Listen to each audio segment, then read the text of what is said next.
ఈ కార్యకర్తల సమావేశానికి విచ్చేసిన వేదిక మీద ఉన్న పెద్దలకు, జెడ్పీటీసీలకు, ఎంపీటీసీలకు, సర్పంచులకు, వార్డు మెంబర్లకు, మున్సిపల్ కౌన్సిలర్లకు, వైఎస్ఆర్ కాంగ్రెస్ పార్టీ సీనియర్ నాయకులకు, వివిధ మండలాల నుంచి విచ్చేసినటువంటి వైఎస్ఆర్ కాంగ్రెస్ పార్టీ కార్యకర్తలకు, వైఎస్ జగన్మోహన్ రెడ్డి గారి అభిమానులకు, మహిళలకు అందరికీ ముందుగా పేరు పేరున నా హృదయపూర్వక నమస్కారాలు తెలియజేసుకుంటున్నాను.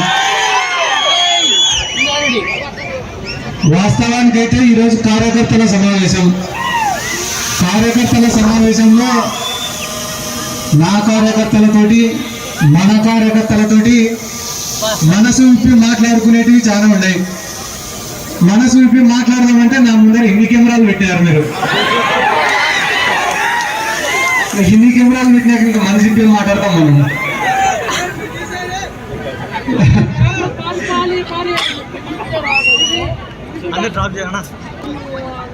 కాదు, వాళ్ళకు వెనక పక్క అడ్డం గ్రూపులుగా విడిపోయిన మనమందరం కూడా ఈ రోజు తిరిగి మళ్ళీ ఇక్కడికి రావడం, మనమందరం ఒకటే వేదిక పైన ఈ చోటులో కలుసుకోవడం నిజంగానే చాలా సంతోషంగా ఉంది.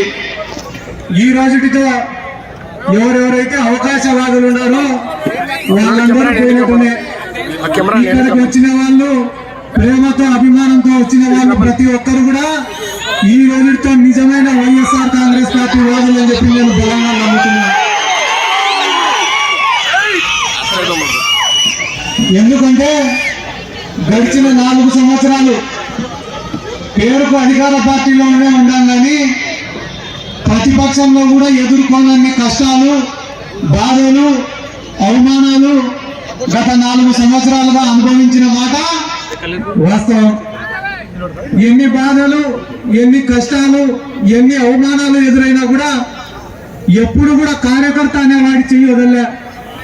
ఏ రోజు కూడా కార్యకర్తల్ని నిర్లక్ష్యం చేయలే. మన నందికొట్కూరు నియోజకవర్గంలో కార్యకర్తలను అడుగడుగునా అవమానపరిచినారు. ఏ మీటింగ్లకు పిలిచలే, ఏ ప్రభుత్వ కార్యక్రమాలకు పిలిచలే. అధికారం వచ్చిన రోజు నుంచే మళ్ళీ మనది ప్రతిపక్షం. ఎవరో పక్కపక్క నియోజకవర్గాల్లో ఉన్న వాళ్ళందరూ కూడా ఇక్కడికి వచ్చి తెలుగుదేశం పార్టీ వాళ్ళందరినీ వైఎస్ఆర్ కాంగ్రెస్ పార్టీలో చేర్చి పెద్ద రాజకీయ చాణక్యం అనుకున్నారు. మనకు సంబంధించిన మనుషులందరినీ ఇబ్బందులు పెట్టినారు, కేసులు వేసినారు. ఎంత అవమానపరిచినా కూడా వెనకడు చేయలే. ఇదే నందికొట్కూరు నియోజకవర్గంలో స్థానిక సంస్థల ఎన్నికల్లో అవి జెడ్పీటీసీలు కావచ్చు, ఎంపీటీసీలు కావచ్చు, సర్పంచులు కావచ్చు, మున్సిపల్ ఎన్నికలు కావచ్చు, ఏమన్నా కావచ్చు, నాయకుడు అనేవాడు ₹1 ఖర్చు పెట్టుకుంటే నేను ₹1, ₹2 ఖర్చు పెట్టుకొని జెడ్పీటీసీలను, ఎంపీటీసీలను, సర్పంచ్లను లాస్ట్ కు ఇండిపెండెంట్ వేస్తే ఇండిపెండెంట్ లో కూడా కల్పించుకున్నాను ఈ నందికొట్కూరు నియోజకవర్గంలో. ఏ రోజు కూడా నేను ఖర్చు పెట్టే ₹1 కూడా నేను సాయం చేస్తున్నాను అనుకోలే. ఎందుకంటే ఈ రోజు నేను అనుభవిస్తున్న ఈ హోదా కానీ, నేను ఉన్న ఈ స్థాయి కానీ ఇవన్నీ కేవలం మీరు నాకు ఇచ్చిన హోదానే. కాబట్టి నేను ప్రతిరోజు మీకు పని చేయాలని చెప్పి ఒక బాధ్యతగా అనుకున్నాను తప్ప ఏ రోజు కూడా సాయం చేసినట్ల నేను ఫీల్ కాలేదు. ఈ రోజు ముఖ్యంగా మీకు ఒక విషయం చెప్తున్నా. ముఖ్యంగా జగన్మోహన్ రెడ్డి గారికి మా యొక్క బాధను తెలియజేస్తున్నా. ఎందుకంటే కార్యకర్త అనేవాడు లేకుంటే ఏ రాజకీయ పార్టీ కూడా లేదు. 4.5 సంవత్సరాలుగా ఇన్ని అవమానాలు పడి మనది ఒక్క పని జరగకపోయినా కూడా ఒక్క పిలుపుతో ఇన్ని వేల మంది వచ్చినారంటే నందికొట్కూరు నియోజకవర్గంలో వైఎస్ఆర్ కాంగ్రెస్ పార్టీ అనేది ఎంత బలంగా ఉందో ఒక్కసారి అధిష్టానం వాళ్ళు కూడా గమనించుకోవాల్సిన అవసరం ఉంది. ఎందుకంటే ఈ నియోజకవర్గంలో కష్టపడింది మేము, ఓట్లు అడిగింది మేము, కేసులు చేపించుకునేది మేము, అవమానాలు పడింది మేము, ఎమ్మెల్యేలు గెలిపించుకునేది మేము. మా ఎమ్మెల్యే పోయి పక్క నియోజకవర్గం ఇక్కడ చేతులు కట్టుకొని నిలబడితే మాకేం గౌరవమన్నా? పక్క నియోజకవర్గం కూడా మన నియోజకవర్గంలోకి వచ్చి తెలుగుదేశం పార్టీ వాడిని చేర్పించిపోతారంట. అది పెద్ద మొగతనం అంట. నేను ఇంత వయసు ఉన్నప్పుడే ఒక చాణక్యుని బీఈడి చదువుకున్నా. శత్రువుకి శత్రువు మిత్రుడని. ఏం నాకు మాత్రమే శత్రువులు ఉన్నారా? నాకు మాత్రమే విరోధులు ఉన్నారా? మీకు లేరా? మీ నియోజకవర్గంలో మీకు శత్రువులు లేరా? మీరు చేసిన 10 మాళ్ళ పని నేను కాదు మీ నియోజకవర్గాల్లోకి వచ్చి చేస్తే కనీసం డిపాజిట్లు కూడా రావు.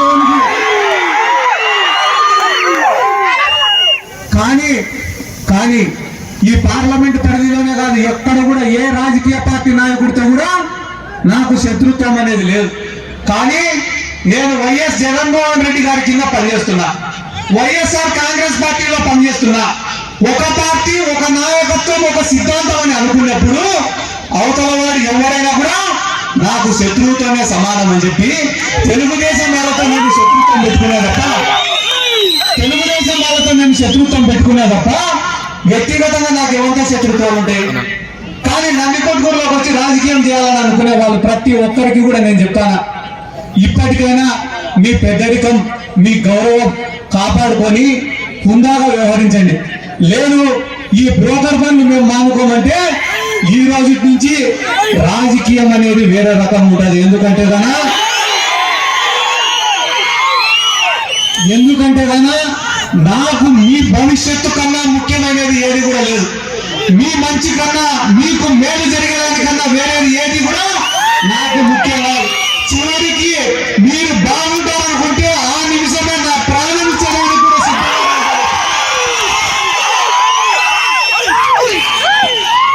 నేను వెనకడుగు వేయను. ఎందుకంటే ఇదే నందికొట్కూరు నియోజకవర్గంలో ఉన్నా 2019లో ఎమ్మెల్యే అభ్యర్థి ప్రమాణ స్వీకారం చేసే 10 రోజులకే తెలుగుదేశం వాడు పెట్టబెడ సర్దుకొని పారిపోయినారు. ఒరే చిక్కింది అధికారం సిద్ధార్థ రెడ్డి గారికి, ఒరే దొరికినామంటే కోడి పిల్లలు ఎత్తుకపోయినట్టు ఎత్తుకపోతారు. కానీ 10 రోజులు తిరగకముందే ఎవడైతే అధికారులు మా పైన కేసులు పెట్టినారో, ఎవడైతే అధికారులు మమ్మల్ని ఇబ్బంది పెట్టినారో వాళ్ళని తెచ్చి ఇదే నందికొట్కూరులో పోస్టింగ్లు వేసినారన్నారు. ఇదే నందికొట్కూరు మున్సిపాలిటీకి అంకిరెడ్డి అని చెప్పి ఒక ఆయన మున్సిపల్ కమిషనర్ చేసినారు. ఆయన ఈరోజు ఎక్కడ ఉన్నారో తెలుసా? ఉద్యోగానికి రాజీనామా చేసిపోయి తెలుగుదేశం పార్టీ కార్యకర్తగా పనిచేస్తా డోన్లో. అటువంటి వాళ్ళని ఎంతో మందిని నందికొట్కూరుకు తీసుకొని వచ్చి ప్రతిరోజు ఇబ్బందులు పెడుతుంటే ఒక సీఏ వచ్చినాడు నా ఇంటికి. వచ్చి అన్నా నువ్వే పలానా రాజకీయ నాయకుడిని కలిసినప్పుడు నీ పైన ఉన్న కేసులన్నీ తీపిస్తానన్నాడు. ఒరే నాకు నచ్చకుంటే, ప్రజలకు కీడు చేస్తే, ప్రజలకు హాని తలపెడితే నా కుటుంబాన్నే లెక్క చేయలే నేను, నా శత్రువుని లెక్క చేయలే నేను, పెద్ద పెద్ద మంత్రిని లెక్క చేయలే నేను. హాస్టల్ ప్రేమిస్తాడంటారా? నాకు గంట ప్రేమిస్తాడా? వారంతా వారు ట్రాన్స్ఫర్ పెట్టుకొని పోతారా?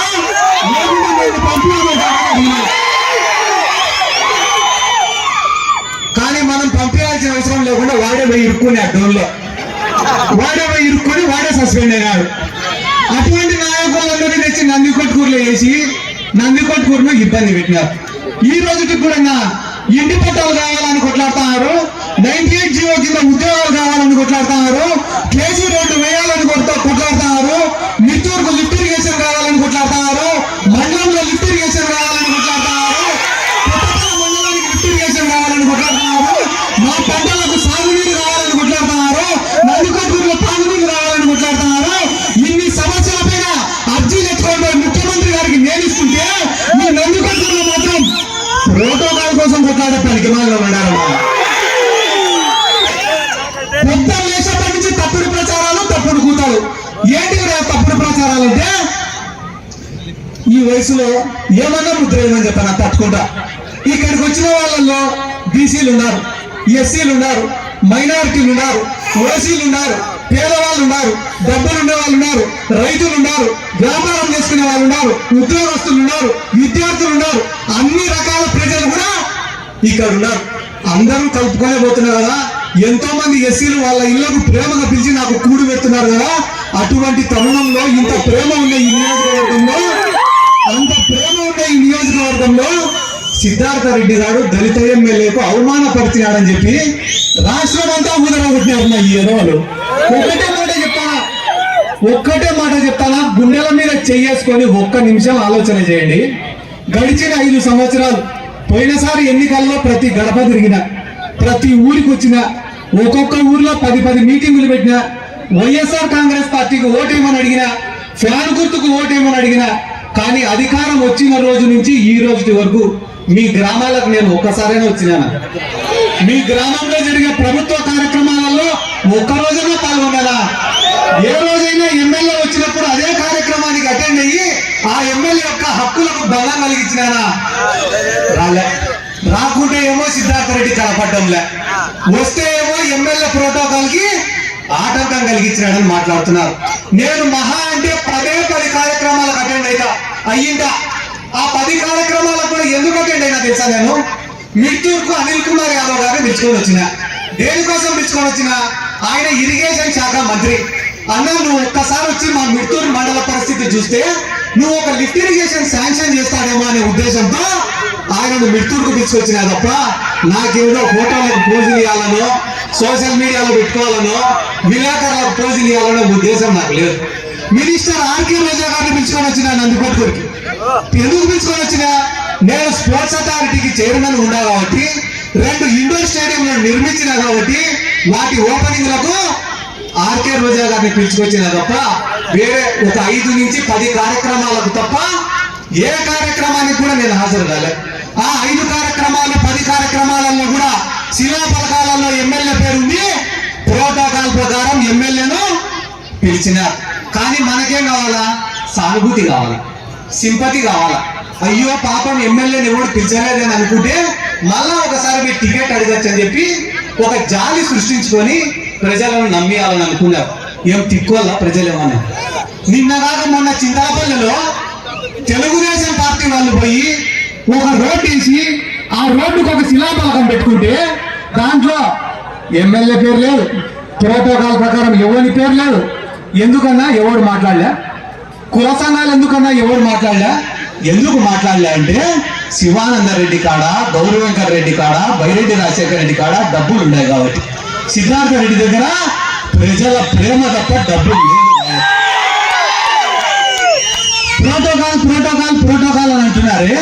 2014లో ఇక్కడ ఐజేఐ గారు ఎమ్మెల్యే అయినప్పుడు లబ్బి వెంకట స్వామి గారు డబ్బులు ఖర్చు పెట్టుకొని ఎమ్మెల్యేగా ఓడిపోయినాడు. ఓడిపోయిన తర్వాత ఇన్ఛార్జ్ గా ఎవరు ఉండాలా? లబ్బి వెంకట స్వామి గారు ఉండాలి. ప్రతి శిలాఫలకంలో పేరు ఎవరు ఉండాలా? లబ్బి వెంకట స్వామి గారు ఉండాలా. కానీ ఏం అధికారం ఉందని చెప్పి శివానంద రెడ్డి పేరు వేశారు ప్రతి శిలాఫలకంలో.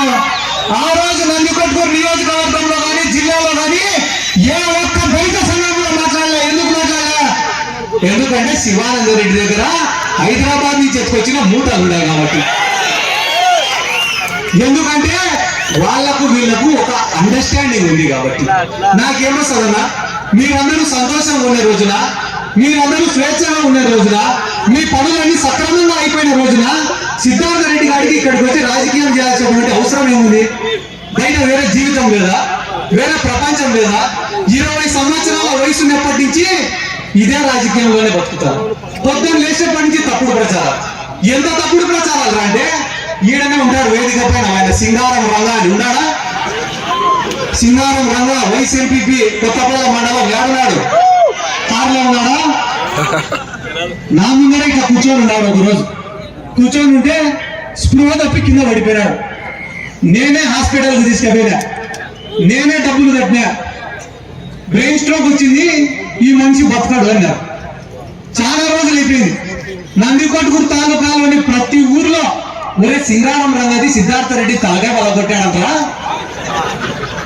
సింగారం రంగ ఏదో రియల్ ఎస్టేట్ సెటిల్మెంట్ పోతే సిద్ధార్థ రెడ్డి తలగా బలగొట్టాడంటారా? రేపు ఎల్లుండో చచ్చిపోతాడంటారా అని నియోజకవర్గం అంతా ప్రచారం లేపినారు. ప్రతి గ్రామంలో ప్రచారం లేపినారు. నాకు చాలా మంది ఫోన్ చేసి చెప్పినారు, అన్న ఇక చాలా తప్పుగా మాట్లాడతారన్నా, నువ్వు దీన్ని ఖండించాలంటే రే ఎవరేం మాట్లాడద్దంటారా? మనం ఏదైనా తప్పు చేస్తే కదా మాట్లాడాల్సింది, మనం ఏ తప్పు చేయలేం, మనం ఎందుకు మాట్లాడాలరా అని. ఒక 3 రోజులు ఉంటేనే ఒక విలేకరి పేపర్ చేసినాడు. ఏమని? రియల్ ఎస్టేట్ దందాలే దీనికి కారణమా? సిద్ధార్థ రెడ్డి తలకాయ వదల కొట్టినాడా అని. నాకు అర్థం కాలే, విలేకరులు వేయడం ఏంది, ఇది చర్చ జరగడం ఏంది. నేను అప్పుడు పోయి దేవునికి మొక్కిన, దేవుడా మా రంగాన్ని ఎట్ట తిరిగి కోలుకొని బయటికి రావాలా, లేదు ఈయనకేమన్నా అయితే ఇది కూడా నా అకౌంట్లో వేసేటట్టున్నారు వీళ్ళు. దేవుడా దేవుడా ఆయన కోలుకొని తొందర రావాలా దేవుడా అంటే అదో వచ్చినాడు.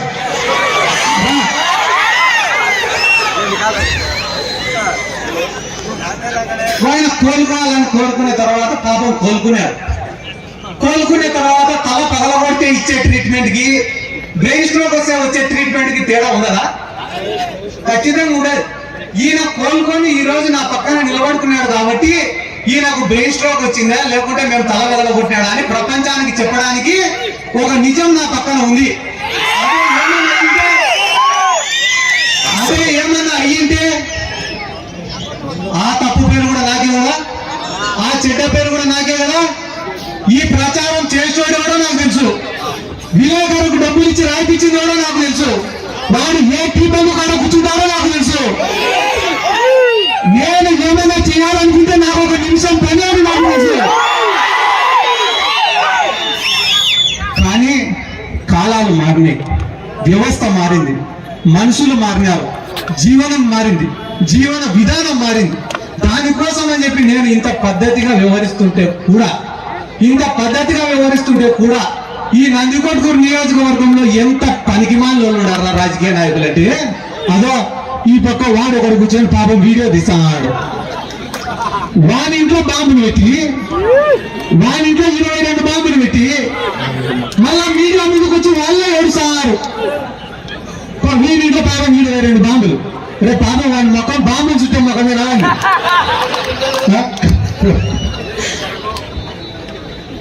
22 బాంబులు పెడితే ఒక సామాన్యుడు, ఒక అమాయకుడు, ఒక మధ్యతరగతి, దిగువ మధ్యతరగతి కుటుంబంలో ఉండే ఒక వ్యక్తి ఇంట్లో 22 బాంబులు పెట్టి మళ్ళా వాళ్ళే పోలీసులకు కంప్లైంట్ పెట్టి కేసులలో ఇరికేయాలని అనుకుంటుంటే, నేను జగన్ సార్ని కానీ అధిష్టానాన్ని కానీ కోరుకునేది ఒక్కటే సార్, నేను ఎప్పుడు మీ దగ్గరకు వచ్చి సమస్యలు చెప్పినా అది మీరు నా వ్యక్తిగత సమస్య అనుకుంటున్నారు. నేను ఏ రోజు మీ దగ్గరకు వచ్చి మాట్లాడినా అది నా వ్యక్తిగత సమస్య కాదు సార్. ఇక్కడ ఉన్న వేల మంది ప్రజల సమస్యలే మాట్లాడినా తప్ప నా వ్యక్తిగత సమస్యలు ఎప్పుడైనా మాట్లాడలేదు. అందరు రాజకీయ నాయకులు చెప్తాన్నారు, నా దగ్గర ఒక 10 రూపాయలు సంపాదిస్తే దాంట్లో ఒక 8 రూపాయలు మీకోసమే ఖర్చు పెడతా అని అందరు చెప్తా ఉంటారు. కానీ నేను మీకు ఒక మాట చెప్తా, గుర్తు పెట్టుకోండి, నేను 10 రూపాయలు సంపాదిస్తే 15 రూపాయలు ఈ నియోజకవర్గం కోసం నేను ఖర్చు పెడతానా? నేను ఖర్చు పెట్టేదానికి కూడా కారణం ఏమరా అంటే మీ ఓట్ల కోసమో మీ మొక్కు కోసమో కాదు. ఏ రోజైనా నేను మీ ఊరికి వస్తే అరే సిద్ధార్థ రెడ్డి వచ్చినాడు, మా పిల్లోడు వచ్చినాడు అని చెప్పి మీ ఇంటికి పిలిచి మంచినీళ్ళు ఇచ్చినా చాలని అనుకుని బతికే మనస్తత్వమే తప్ప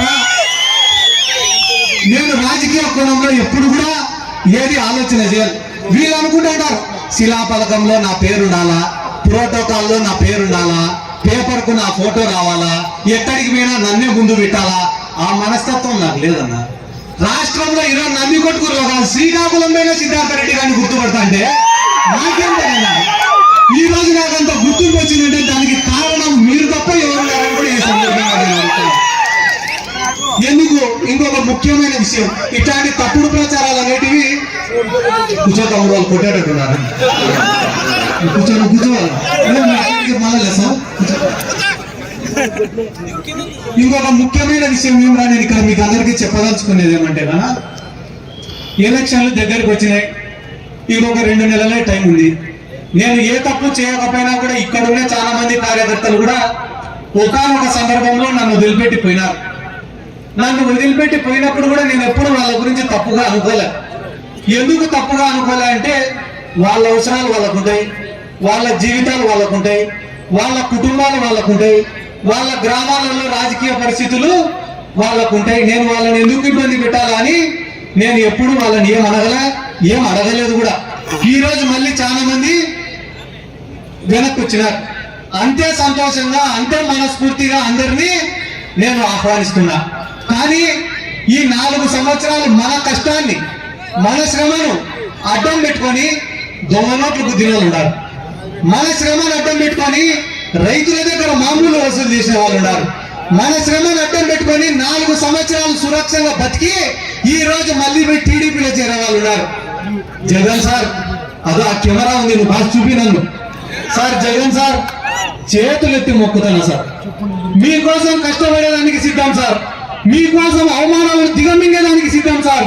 ఖచ్చితంగా నందికొట్కూరు నియోజకవర్గంలో భారీ మెజార్టీతో అభ్యర్థిని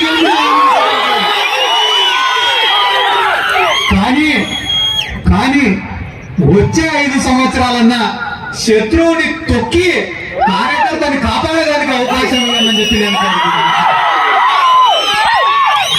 వచ్చే 5 సంవత్సరాలన్నా ఆ అవకాశం ఇచ్చి మమ్మల్ని నిలబెట్టమని చెప్పి కోరుకుంటున్నా సార్. ఎందుకంటే 4 సంవత్సరాలు అధికారమేమో ఎవడు అనుభవిస్తున్నాడు, కష్టమేమో మనం చేస్తాం. 4 సంవత్సరాలు వాళ్ళు చేసిపోయిన తప్పులన్నీ మనం ఎత్తిపోసుకోవాల్సిన పరిస్థితి ఈరోజు. అవతల పక్క పార్టీలు కూడా ఏం చేస్తానే, 4 సంవత్సరాలు తలా ఒక దిక్కు ఉంటారు వాళ్ళు కూడా.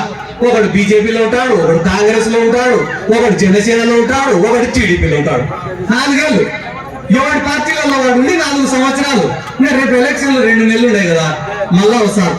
బైరెడ్డి రాజశేఖర రెడ్డి వస్తాడు, గౌరంగర్ రెడ్డి వస్తాడు, శివానంద రెడ్డి వస్తాడు. ఇప్పుడు కొత్తగా మొన్న పోయిన తాజా మాజీ ఎమ్మెల్యే వస్తాడు. తాజా మాజీ ఎమ్మెల్యే అందరూ వచ్చి మళ్ళా ఇదే పటేల్ సెంటర్ లో నిలబడుకొని మీకు అభివృద్ధి కావాలంటే మాకు ఓటేయండి అని అడుగుతారు వాళ్ళు. అప్పుడు మీరేమడగల, ఇన్ని సంవత్సరాలు తిట్టుకొని కొట్టుకొని కేసులు వేపించుకొని నిన్న మొన్నటి వరకు కేసుల కోసం కోర్టు చుట్టూ తిరిగిన మీరు ఏ ముఖం పెట్టుకొని కలిసినారా అని ఒక్క మాట అడగండి అన్న నా కోసం. ఒకే ఒక్క మాట అడగండి నా కోసం. ఎందుకంటే నాన్న వీళ్ళకేంలే, ఈ రోజు ఏ గ్రామానికి పోయినా వైఎస్ఆర్ కాంగ్రెస్ పార్టీనే ఉందన్న. సచివాలయాలను చూస్తే గుర్తొచ్చేది వైఎస్ఆర్ కాంగ్రెస్ పార్టీ, ఆర్బీకేలను చూస్తే గుర్తొచ్చేది YSR Congress party, health centre ని చూస్తే గుర్తొచ్చేది YSR Congress party, mini godown చూస్తే గుర్తొచ్చేది వైఎస్ఆర్ కాంగ్రెస్ పార్టీ, జగనన్న కాలనీలను చూస్తే గుర్తొచ్చేది వైఎస్ఆర్ కాంగ్రెస్ పార్టీ, వాలంటీర్లను చూస్తే గుర్తొచ్చేది వైఎస్ఆర్ కాంగ్రెస్ పార్టీ, పెన్షన్ తీసుకునేటువంటి చూస్తే గుర్తొచ్చేది వైఎస్ఆర్ కాంగ్రెస్ పార్టీ, అసైన్మెంట్ పట్టాలు ఇచ్చింది వైఎస్ఆర్ కాంగ్రెస్ పార్టీ, లక్షల కోట్ల రూపాయలు సంక్షేమ రూపకంలో ఇచ్చింది వైఎస్ఆర్ కాంగ్రెస్ పార్టీ, సురక్ష పేరిటిన సర్టిఫికేట్ ఇచ్చింది వైఎస్ఆర్ కాంగ్రెస్ పార్టీ, ఆరోగ్య సురక్ష కింద వైద్యం చేపించింది వైఎస్ఆర్ కాంగ్రెస్ పార్టీ. ఇన్ని రకాలుగా వైఎస్ఆర్ కాంగ్రెస్ పార్టీ మనకు మేలు చేస్తుంటే తెలుగుదేశం వాళ్ళు లాస్ట్ 2 నెలలు ఈ రోజు వచ్చి సంచులు ఎత్తుకొని వచ్చి నందికొట్కూరులో గెలుస్తామంటున్నారు. అది అయ్యేది లేదు, పోయేది లేదు, వాళ్ళు వచ్చేది లేదు, సచ్చేది లేదు. మళ్ళా చెప్తానా, నాలో నిజాయితీ ఉన్నంత వరకు, నేను నిజాయితీగా ఉన్నంత వరకు, మీకోసం నిజాయితీగా పనిచేసినంత వరకు ఆ దేవుడు కూడా నా వెంట ఉంటాడని చెప్పి బలంగా నమ్ముతున్నాను. ఎందుకంటే ఈరోజు జగన్మోహన్ రెడ్డి గారు మన పైన ఒక పెద్ద బాధ్యత పెట్టారు. మొన్నటి ఎన్నికల్లో గెలిచి రాజకీయంగా నిలబడినాం. ఈసారి ఎన్నికల్లో గెలిస్తే రాజకీయంగా నిలదొక్కుంటాం. కాబట్టి ఈసారి మనకు అభ్యర్థిగా దారా సుమీర్ గారిని పంపించినారు వైఎస్ జగన్మోహన్ రెడ్డి గారు. వైద్యుడు, విద్యావంతుడు, చాలా చిన్న స్థాయి నుంచి ఈ రోజు రాష్ట్రంలోనే ఒక ఉన్నత స్థాయికి ఎదిగిన వైద్యుడు డాక్టర్ సుధీర్ గారు. ఇప్పుడు తెలుగుదేశం పార్టీ వాళ్లకు వేరే కారణాలు లేవు, కూర్చోండి, వేరే కారణాలు లేవు. కాబట్టి ఇప్పుడు అర్జెంట్ గా వాళ్ళు ఎత్తుక్కునే అంశాలు ఏంటంటే అంటే లోకల్, నాన్ లోకల్. గడిచిన 5 సంవత్సరాలుగా శివానంద రెడ్డి ఈ నియోజకవర్గంలో ఎన్ని రోజులు ఉన్నారో ఏళ్లపైన చెప్పచ్చు, 5, 10, 15 అని. వాళ్ళు లోకలు, మనం నాన్ లోకల్. ఈ నియోజకవర్గాన్ని అడ్డం పెట్టుకుని వేల కోట్ల ఆస్తులు సంపాదించి హైదరాబాద్లలో, ఊటీలలో, కోయంబత్తూరులో, ఢిల్లీలో ఆస్తులు సంపాదించుకునేటోళ్ళు లోకలు. యాడ్నో డబ్బు సంపాదించుకొని వచ్చి నందికొట్కూరులో ఖర్చు పెట్టే అన్యాయనా నాన్ లోకల్.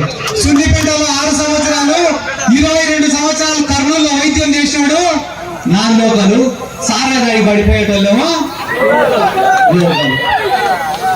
ఇవన్నీ మనం ఈ రోజు భావంగా చెప్పుకునేదానికి ఏం లేవు. ఇప్పుడు చంద్రబాబు నాయుడు వచ్చి ఏదైనా మేనిఫెస్టో చెప్పారు, నమ్మేటోడు ఆ పవన్ కళ్యాణ్ నమ్ముతాడంటావా? మీరు అసలు ఉన్నారు. కాబట్టి చంద్రబాబు నాయుడు ఎవరైనా చెప్పి మేనిఫెస్టో చెప్పినా నమ్మే పరిస్థితి లేదు.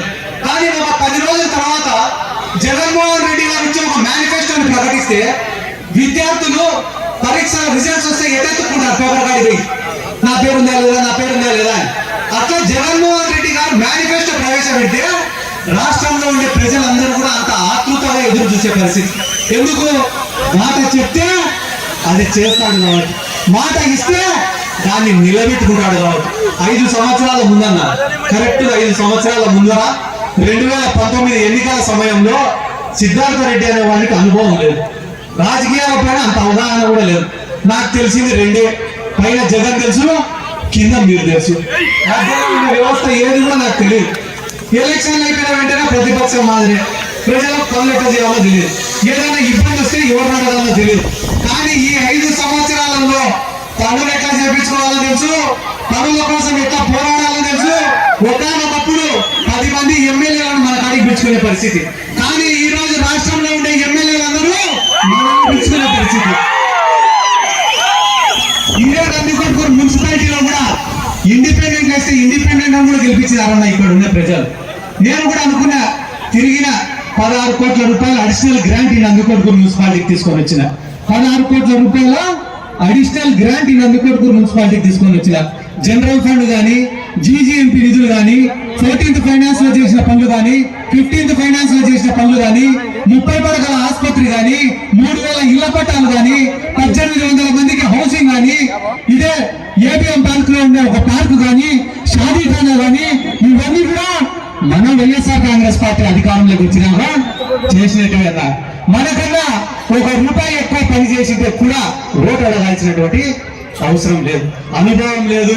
పిల్లోడు ఏం చేయలేడు అని చెప్పినా, ఇన్ని ఇబ్బందులు పెట్టినా, నా పనులు కాకుండా ఆపినా, కేవలం మీ దగ్గర నాకు మాట రాకూడదనే ఉద్దేశంతోనే కష్టపడి తిరిగి పని చేసుకున్నా తప్ప నాకు వచ్చే కిరీటం లేదు, నాకు వచ్చే పదవి కూడా లేదని చెప్పి ఈ సందర్భంగా నేను తెలియజేసుకుంటూ,